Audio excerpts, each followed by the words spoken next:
I've never seen such a stubborn old man. He had just gone to the supermarket to buy milk when the cashier casually remarked, "Treating a terminal illness isn't just about medicine. It's also about belief." Right there, he made his decision. He would walk 1,000 kilometers across the entire UK, from the southwest to the northeast, to visit a female colleague he hadn't seen in over 20 years. At that moment, he had little cash on him, had left his phone at home, and was wearing leather shoes completely unsuitable for walking. Perhaps fearing that thinking through the consequences might cause him to abandon his plan, he decided not to tell his wife about his journey. Please tell her this time I won't let her down.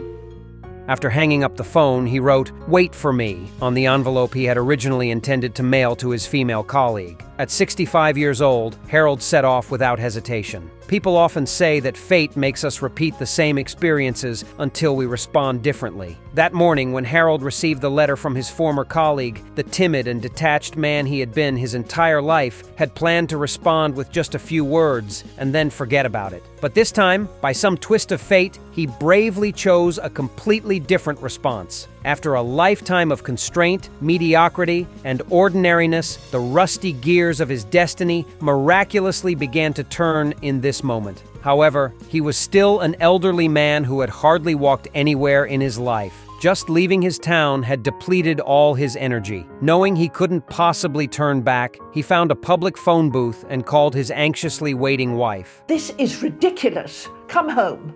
When his wife heard that her husband had undertaken such a crazy journey for another woman, she angrily hung up. But then, remembering a long-buried incident and thinking of her husband's frail body, she immediately picked up the phone again. By then, Harold had already left the phone booth with a sense of dejection at not being understood. After resting at an inn for the night, Harold continued his journey empty-handed the next day. Rain began to fall steadily. He only managed to walk 14 kilometers through the mud and cold before having to stop and examine the abrasions covering his ankles. It was at this moment that a passing little girl blurted out, "You smell bad," which finally made Harold stop rushing. He began to reconsider his impulsive decision. He bought essential toiletries, took a hot shower, and dried his damp clothes. After treating his foot injuries, he slept deeply and peacefully that night.